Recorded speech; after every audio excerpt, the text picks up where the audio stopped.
Hello, everyone. It is a great time of year. We are mid-March. The brackets just came out on Sunday. And so I'm here, Kieran Cantwell, alongside Jacob Irons and JJ Post. We're going to take you through who we think has a shot at taking in the nets, cutting them down, and winning the title. Jake, who you got?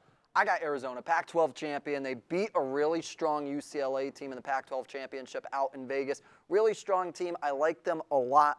They're 8th highest in the tempo offense. I love a good tempo offense, as well as they're second in efficiency, as well as they're one of the only top 20 teams to be in offense and defensive efficiency. This is a really good team. This is a team that's going to go wire to wire, weak seeds all the way. Absolutely. And, Jake, you mentioned that Arizona won their conference tournament. Here's a stat for you. 6 of the last 7 national champions did not win their conference tournament. So I'm taking the opposite route. I'm taking Kentucky. Oscar Tshiebwe is a star. He's a National Player of the Year candidate. I like having a player that you can build around, and you can do it all for this Kentucky team. But also, this is one of the best teams in the offensive glass. They can create second chances for themselves. If they miss the shot, they're going to get the rebound, go back up, get a second chance at it. I think that's a good trait to have in a national contender team. They don't need to get the first shot every time. I also think, given that this is a team that is kind of the buzz has kind of died down because they lost in the semifinals, they're losing some of the hype because they just lost. I think it's good to buy low on a team. I did that last year with Baylor. I've done it with Virginia before. Don't ask what happened the year before Virginia. But those last few years, buying low on a team that lost in the conference championship did win. So that's what I'm going to do this year. I'm going to go Kentucky. Yeah, I think you guys both chose great teams. Jake, with Arizona, I really like their size. I like their athleticism. Down low, they got 2 great bigs in Koloko and Ballo. Hopefully, Kirk Kriisa will be fully healthy for the tournament. I know he hurt, I believe, his ankle. Correct, yeah. In the Pac-12 quarterfinals against Stanford. And so hopefully he brings a lot of outside shooting for Arizona. So I think that's something that they'll need if they're going to make a deep tournament run. But while I do like that size and athleticism, and I don't think that they're prone to an early upset, an interesting stat that I found, I'm not sure how meaningful it is, but there have been 33 teams in the modern tournament era who have been a top 2 seed, so a 1 or a 2 seed, and also finished the year inside the AP top 10 that actually entered the season unranked. So Arizona entered the season in the preseason poll unranked, and none have reached the Final Four out of those 33 teams. I was hoping and that was going to get better. 55% of these teams did not survive the first weekend. And so I don't think Arizona is going to – I think they will survive the first weekend, but I think that their part of the bracket is very tough. They got both Villanova and Tennessee. Tennessee, coming off big-time SEC tournament win. I don't know if Arizona's going to make it all the way, but they're obviously good enough as a top team in the country. Yeah, I really do think Arizona is strong. I get it. Once again, they have a really tough South. I understand, but it's a weak. It's tough. You got to go through. You got to go beat Villanova, who's going to be a tough one, I think.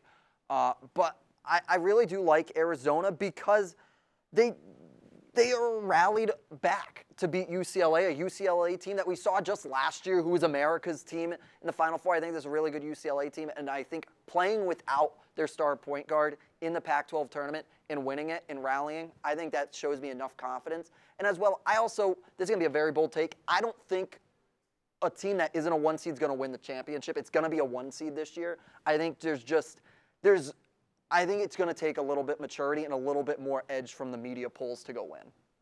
Yeah, I tend to agree with that. I mean, I think what's overlooked is Arizona. I think their quadrant of the South. They have Villanova and Tennessee. Villanova and Tennessee play each other before they play Arizona. I think Houston and Illinois. That's the real when you look at because I think Houston. The metrics love Houston. There's no getting around that. Ken Pom loves them. Net loves them. Bartorvik loves them. Name a metric, they love Houston. But I'm not sold. I'm just not. And it's going to kick me in the ass if Houston ends up being really good. But I think they're they're not deep enough. They've had some injuries. That's not their fault. But, when it comes down to it, if you're playing a rotation that's small, you're not going to be able to keep up with a team like Arizona. And I think that's going to be Arizona's, strength heading into that game. That being said, I'm not sold on them as a national title contender just because I don't trust first-year head coaches. This is nothing against Arizona, having such a nice year. They're doing good, but I don't think the fact that they've had tournament experience, I think it's a team that is going to need this to grow for next year. I think it's a team that's going to come back next year and maybe be it this year. I'm thinking like Purdue last year. They had a young core. They needed some time in the tournament to, be a better team to learn. And now this year, they obviously had a fantastic year. I think this is going to be a learning year for Arizona. I don't think they're necessarily going to get eliminated in the first round. But I do think there's some maturity that needs to be had in this team and the young roster, a new coach that's going to need to, occur. And to do that, you're probably going to need to lose a game. Yeah, I think that's a very fair point about first-year head coach Lloyd. And I really like your pick on Kentucky, JJ. I think that they're going to. I have them making all the way to the final, actually. And they'll most likely always have the best player on the floor in Oscar Shibwe, most physical player. He can get you blocks and steals. He's going to be the best rebounder in the tournament. And not only that, he can score down in the post. And not just Shibwe, but they have 5 scorers in double digits, along with Ty Washington, Kellen Grady, Keon Brooks, and Savion Wheeler. And so, if any one of them has an off night, another one can pick them up. And so I think that Kentucky has a lot of potential in the tournament. They've won a lot of big games this year. They've been in a lot of big games. And Calipari has a great track record in the tourney as well. So I think Kentucky's a good pick. But I think that, personally, my title team, I have the Kansas Jayhawks coming out of the Big 12. They're the Big 12 champions. I think that was the toughest conference, top to bottom. Here you can see they played Texas Tech in the conference tournament final. Ochai Akbaji. He is one of the best players in the nation. He's been a little down recently, but here you can see he had a few big threes in the Big 12 championship. You just can't leave this guy open. He's shooting over 40% from 3 this year. And so when they need a bucket, they know who they're going to. But again, my point with Kentucky was they had a lot of great players. They can rely on each other when one of them's having an off night. And so I think that the core of Akbaji, Christian Braun, Jalen Wilson, and David McCormick is enough to carry the Jayhawks to the title. Absolutely, I agree. And I to that point, we talked about brackets. I think Kansas has the most winnable quadrant of the 4. I think Auburn is a team that they're a very talented team. Obviously, can't say enough about Jabari Smith, but recently it just hasn't been good enough. And Auburn's going to need to get better if they want to put a fight up against the Jayhawks. And obviously we won't have that answer until they play March. So right now, all we have to go up on is Auburn's been in the slump. And other teams in that quadrant. I think there's just a lot of teams that you don't think are really, when it comes down to it, have the talent to go blow for blow of a team like Kansas, and then a team like Auburn or maybe Wisconsin that does have the talent like Johnny Davis. Johnny Davis is hurt, so who knows how Wisconsin is going to play if they don't have Davis playing the full minutes, because in every big game Wisconsin's played this year, they've gone to Davis. Davis has been the 30-point guy, and if he's not at full capacity, this Wisconsin team hasn't done very well. They lost to Providence when they didn't have him. In the Big Ten tournament, he was limited. They lost to Michigan State. He got knocked out in the Nebraska game. They lost to Nebraska. So I don't think I can buy that much stock in Wisconsin until we know that Davis is healthy, and I just don't think we're going to know that until the tournament tips off. Yep, I agree. Yeah, once again, I'm not a fan of Auburn by any means. I think Auburn is just way too shaky. So I like Kansas to run this Midwest region.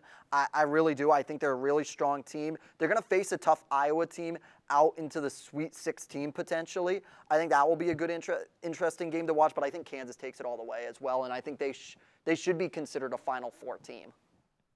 Yeah, I think that Kansas also has the easiest bracket out the Midwest. All those points you made about Wisconsin, I totally agree with. I think that out of the top 1, 2, and 3 seeds, I think Wisconsin is probably the most vulnerable.